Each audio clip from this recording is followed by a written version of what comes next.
Hello，大家好，我係毛毛。應觀眾要求，今日咧會介紹龍港所㗎，之後再帶大家去一間好旺嘅蒸汽海鮮餐廳啊！Go！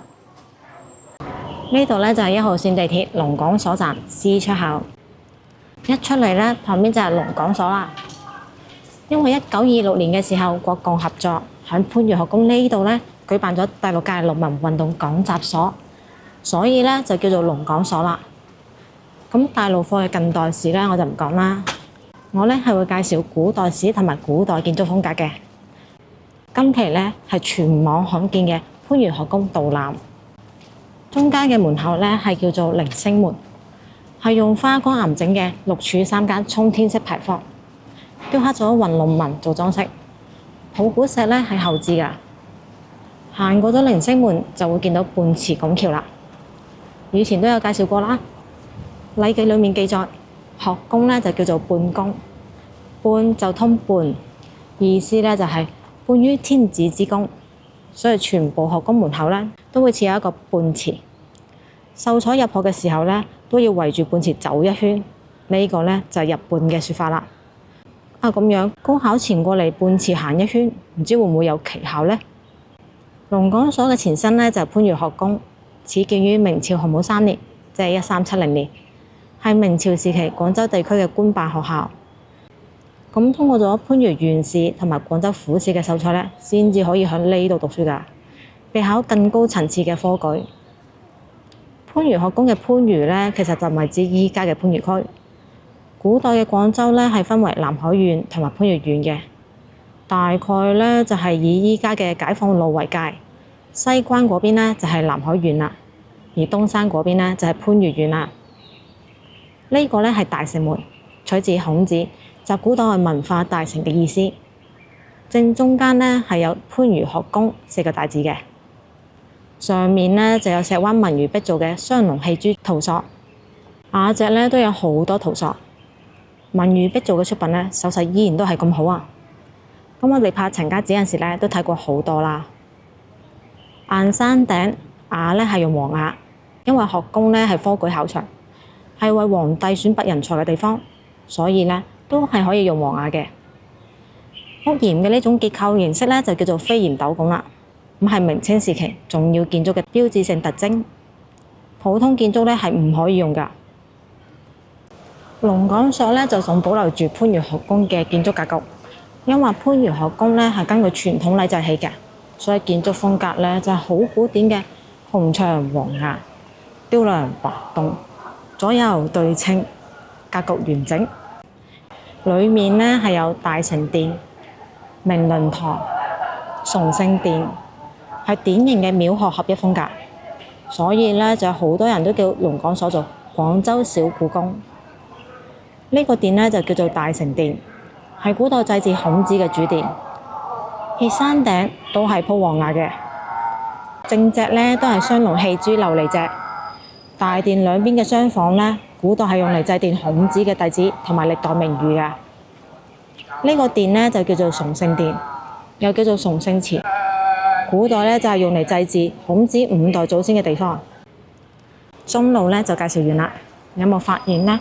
番禺學宮嘅主體咧都係祭祀嘅文廟，真正有用嘅地方咧其實就得東邊嘅2個托，所以我都好唔中意儒家思想㗎。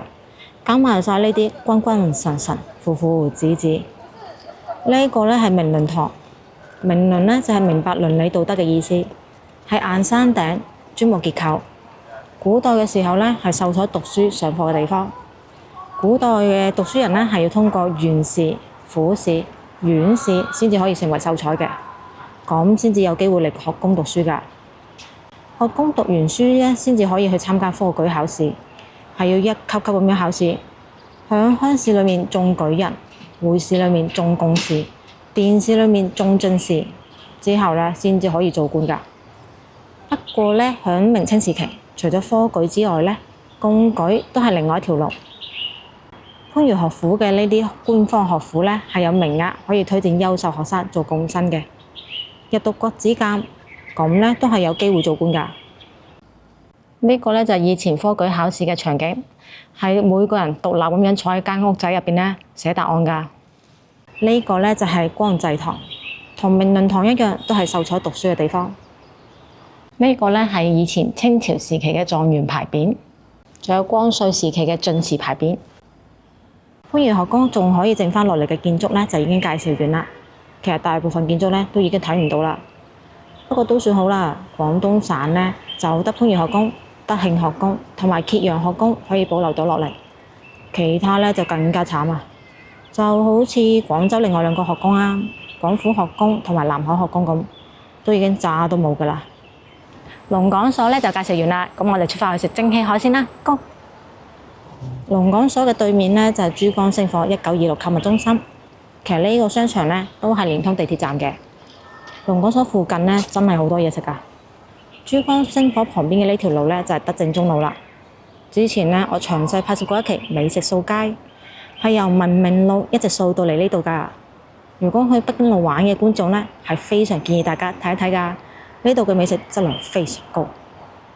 呢度呢，就係珠江星火上面嘅4樓平台啦，風景係好靚㗎。而且呢，佢係睇到依家嘅廣州少年兒童圖書館上面嗰粒火炬㗎。企得高望得遠，呢個視覺咪好開闊呢。旁邊呢，仲睇到我哋啱先介紹嘅龍港所廣府學宮。風景係好靚㗎，而且呢個平台咧，就算睇日落都係好正嘅位置嚟㗎。平台呢度咧，仲見到省實裡面嘅情況㗎。有冇觀眾以前係省實嘅學生呢？今日要食嘅咧係位於珠江星火3樓嘅食味仙啊！佢咧係有套餐嘅，最平嘅咧係3人套餐233蚊，係抵食嘅。而家咧未到飯市，趁少人，我哋入去揀個靚位啊，順便睇睇海鮮。海鮮前咧就係一入門口嘅呢度，呢度咧係食蒸汽海鮮嘅，梗係睇下啲海鮮新唔新鮮啦。都有寫單價㗎啦，唔夠食嘅話可以自己加點。多寶魚88蚊條喎，皮皮蝦108蚊一斤喎。啊，佢標價係貴嘅，唔怕佢有做套餐，套餐就平好多嘅。我俾大家睇睇個價錢先。如果真係單點咧，都心裏有個數啊嘛。羅高蝦即係羅氏高蝦，128蚊一斤。仲有白鱔水魚、花斑魚、小青龍、大波鱸、麵包蟹，高中低檔都有啊。上邊咧亦都有啲小炒嘅，價錢咧有標㗎啦，都係幾廿蚊，唔貴。仲有呢刺身就貴一啲啦，100幾蚊。呢度咧係有窗邊位嘅，睇下風景都唔錯㗎，特別係3月嚟廣州係可以睇到開晒花嘅木棉花樹㗎。不過咧呢啲位置係要訂嘅，因為窗邊位就得3張台可以睇嘅啫。呢次咧嚟食套餐嘅。今次咧廣州又有消費券啦，所以最近食嘢咧都好抵啊，都係250嘅。感謝消費券員實付168蚊嘅，睇下啲咩食啊！就係首先包咗茶位啦，之後咧主食2揀1，陳村粉或者係紅糖糕。主角啦，海鮮、爆膏羅氏蝦、大生蠔、帶子、白貝、玫瑰貝、明蝦，仲有一個瑤柱肉絲粥底啊。另外一份玫瑰貝咧只需要10蚊雞嘅咋，所以今次一共咧係使咗178蚊。份量咧其實好多㗎，分別咧就有玫瑰貝2斤、羅氏蝦6兩、明蝦4兩、大白貝7兩、帶子3個、生蠔3個。之後其他主食咧我就唔講啦，等開餐啦。呢頭煮緊嘢，佢咧就攞咗個調料盤過嚟啦，唔使自己去調料台攞嘅。咁分別就有鹽西葱啦、辣椒啦、沙薑同埋蒜蓉。調料唔夠嘅話咧，可以自己嚟呢度加嘅。呢度咧就調料台啦，擺住嗰邊嗰啲咧就粥底啦。但我覺得最特別嘅咧係嗰啲米，點解咁大粒嘅？係提前浸過嘅。首先嚟到落粥底先，之後就蓋上去。陣間啲海鮮咧就擺喺呢度蒸㗎啦。蒸之前咧先興咗個鑊。呢種蒸汽火鍋咧睇上去好複雜，但係其實咧全程都係殘疾人餐，有人幫手煮，有人幫手錄，有人幫手撈㗎。嗱，佢都落㗎咋，唔係我落㗎。之後佢幫我撳時間。哇！最正嘅係呢啲蒸汽火鍋咧，佢係配嘅透明蓋啊，可以睇住啲海鮮慢慢熟啊。呢個過程有啲殘忍，但係好正啊！睇得出佢新鮮㗎嘛，單蝦咁跳。而家係豉油加蒜蓉啦，但小伙伴咧仲加埋滑沙魚落去啊，好新穎嘅食法啊！佢就中意試新嘢。夠鐘就過嚟開蓋啦，第一輪羅氏蝦同埋白貝一輪輪咁樣食嘅喎，唔使心急。不食呢種海鮮咧，就一定要淥埋隻碟，因為隻碟咧係攞嚟裝海鮮㗎，個碗咧係攞嚟食粥㗎咋。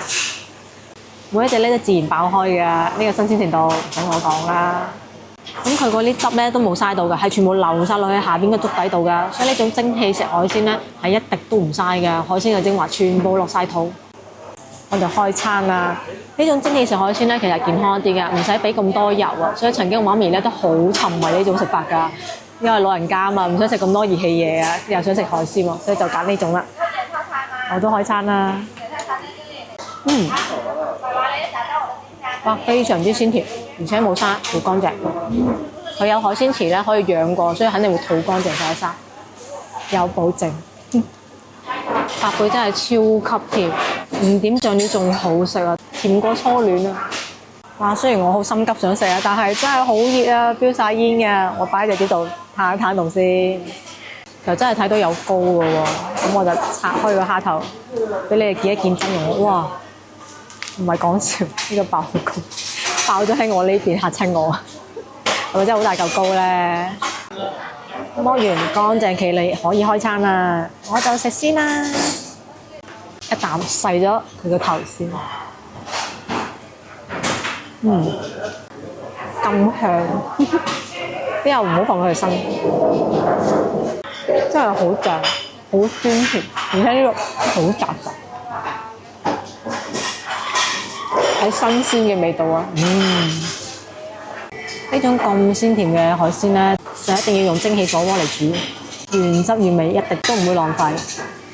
獨食難肥啦！今次拉醒你嘅，而家佢攞咗又唔食喎，掛住影，邊關我事啫？我有俾佢食㗎，真係好高啊，好正啊！最緊要肉質夠紮實，證明新鮮。食呢種蒸汽海鮮咧，就一定要海鮮新鮮嘅。因為佢冇落其他調味料啊，唔新鮮嘅話就大鑊啦。過嚟幫我煮第二輪啦，明蝦。我冇偷懶㗎，努力幫小伙伴搣緊蝦㗎。你睇又一隻啦，我對你咪好好啊！嗱，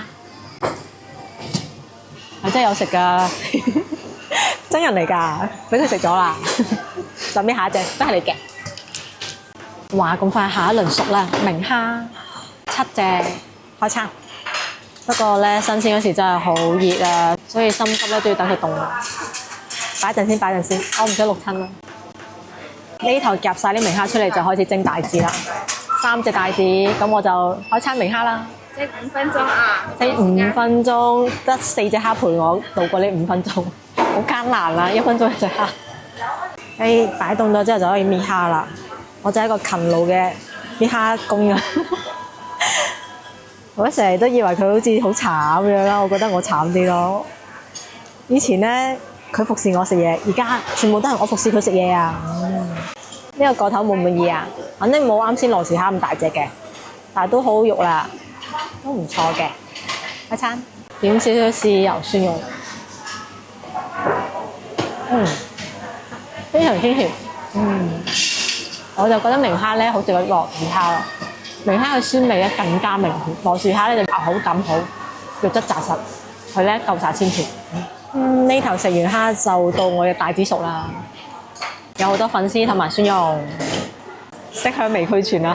下邊煲粥真係精華中嘅精華啦，而且帶子咧好大隻啊！睇下佢仲解開咗啊，保證入晒味。啲粉絲都幾靚喎，就咁夾一夾都覺得質感唔錯。超多肉，好大粒帶子啊！俾你見一見佢嘅真容啦，真係大隻嘅，好輕易咁樣咧就嚟到殼噶啦，新鮮嘅飛子啊！開餐，好熱啊，仲係焗死人啊！大家好鮮味，而且肉真係好紮實啊！我帶子好食過羅氏蝦，最近羅氏蝦嘅地位越嚟越低啦。羅氏蝦咧就食肉質紮實同埋多膏嘅，咁帶子咧肉質紮實，但係食鮮甜㗎，哇正啊！呢個環節面有冇引誘到你哋咧？好厚肉，好正，加上好鮮甜嘅味道，呢個帶子我俾滿分啦，真係非常好食啊！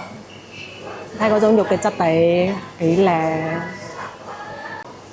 不過得3隻啊，我食咗2隻，呢隻就俾你啦，小伙伴，唔得你成日咁慘啦，補下。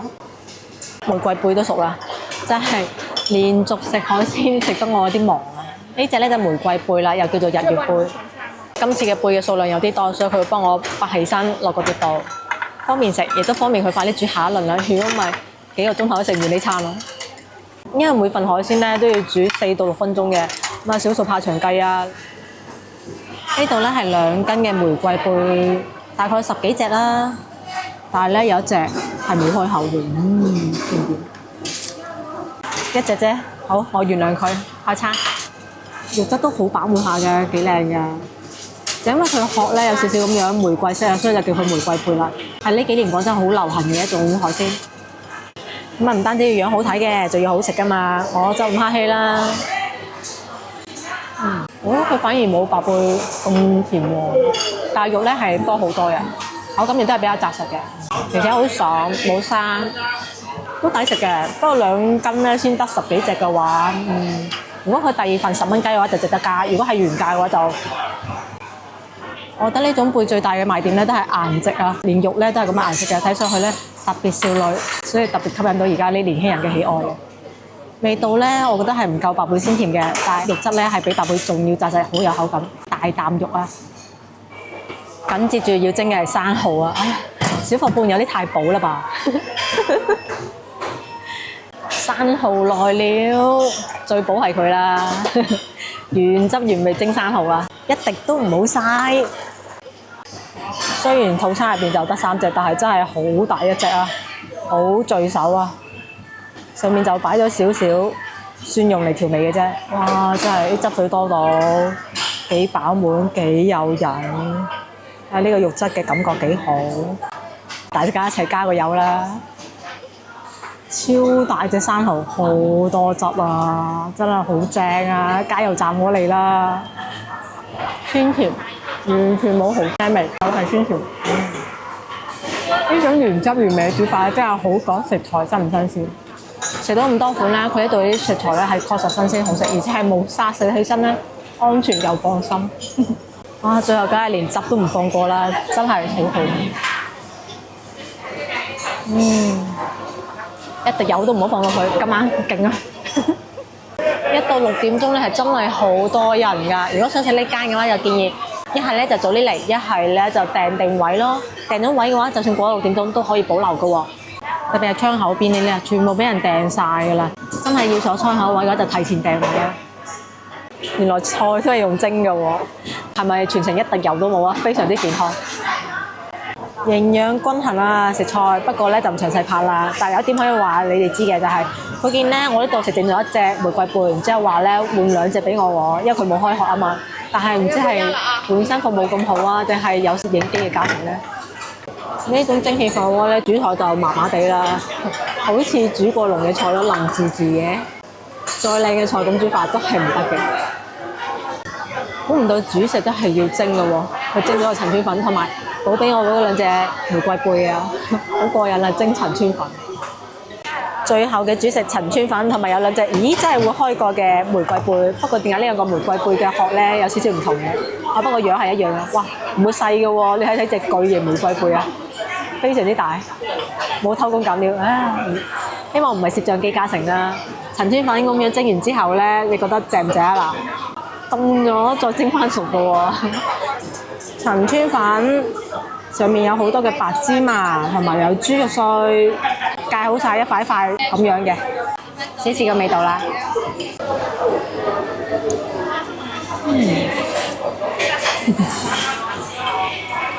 陳村粉麻麻地。佢調味咧差咗少少，而且咧比較油㗎，但係又唔入味喎。總體調味咧真係好麻麻地，呢份咧係唔推薦嘅。咁啊煮完之後咧就開始開粥啦。我精華中嘅精華，入邊嘅料咧就係瑤柱同埋肉絲啊。等我睇下有幾多瑤柱幾多肉絲先，好大條喎！啲米咧就已經好綿㗎啦，煲咗個零鐘啦，都話少數怕長計咯。食呢餐飯咧，絕對唔可以急時間嘅，因為佢每份咧係逐份落嚟煮㗎，所以嘅時間咧係好耐㗎。真係有瑤柱嘅，而且仲有啲蝦米添啊！因為蒸過生蠔，所以佢面上面咧就會有蒜蓉嗰啲油啊，睇上去咧係會稍微有少少油嘅，不過唔怕啦，最緊要係夠鮮甜啊嘛。都係專心食粥啦！呢個海鮮嘅精華，佢先係主角。真係好多人咧，見唔見而家坐滿晒㗎啦？呢間餐廳咧係受歡迎㗎。哎呀，我唔可以食晒嘅，留翻啲俾小伙伴，好有佢心㗎，唔好成日好似我虐待佢咁樣。佢咧就快變成有趣嘅靈魂啦，知唔知有趣嘅靈魂咧應該係幾多斤啊？我開餐啦，啊好熱啊！佢就好得啦，好鮮甜，鮮到離譜嗰種，真係好鮮甜。不過我媽咪咧之前中意食佢咧，都係貪佢落嘅油少，同埋咧就冇佢覺得咧冇咁容易痛風嘅。咁啊，大家見仁見智啦。我係覺得蒸住海鮮嚟食咧係好味嘅。粥底真係好多料，唔單止有海鮮嘅精華，仲有呢啲料嘅補充，哇！梗係鮮上加鮮啦。好大粒嘅瑤柱啊！咁呢種瑤柱咧細翻係叫做乾貝嘅。想知點樣買靚瑤柱嘅話咧，就可以睇我呢期影片啦。佢嘅口感咧更加似嘅係潮汕嗰種砂鍋粥啊，米粒咧係大嘅，有口感㗎，咁粥水係比較多㗎，而唔似我哋粵式嗰種好綿嗰種粥㗎。已經非常非常多人等位啦，建議5點鐘之前嚟。如果5點鐘之後咧，就要等咁多台㗎啦。咁呢種蒸汽海鮮嘅食法咧，其實10年前咧就開始流行㗎啦。咁啊，可以食到海鮮嘅原汁原味，一滴都唔嘥啊！特別係最後食到嘅粥底啊，吸收晒海鮮嘅精華之後，我覺得咧係比之前嘅海鮮仲要鮮味嘅，真係好正啊！咁呢間店嘅優勢在於海鮮夠晒新鮮啦，好鮮甜，而且咧係冇嘥嘅，冇雜質，寫身好放心，好安心。不過咧，原價嚟食嘅話係有少少貴㗎，所以咧就建議喺美團上面買套餐啦，性價比更高啊！如果都係覺得貴嘅話，可以自己買呢種蒸氣煲啊！我咪話我媽咪好中意食嘅，佢就中意食到自己買到蒸氣煲翻去整啊！我又再嚟食啦，因為咧實在太正啦個粥，所以我又翻咗嚟啦。上面咧測試一下佢出品究竟穩唔穩定，費事你哋嚟到又話佢唔得啦。咁我今次咧係訂咗台嘅，睇下窗邊位啊，我擁有咗啦。雖然今日天氣有啲差，暫時咧睇起身嗰啲海鮮仲係好新鮮㗎，品質都係唔錯㗎。你睇下今次嘅羅氏高蝦同埋玫瑰貝咁大隻嘅，好正啊，好吸引。對比上一次嚟食咧，原本我覺得係細咗少少㗎。而且今次落嘅花生油咧有啲多，好彩佢用嘅花生油係靚嘅花生油，個味道都係好香嘅，冇沙夠鮮甜，總體嚟講都係抵食㗎。都係食咗同一個套餐，今次試嘅咧紅糖糕，睇下會唔會好過陳村粉，聞到有紅糖嘅香味㗎。佢咧就有少少似倫教糕啊，因為有發酵味啊。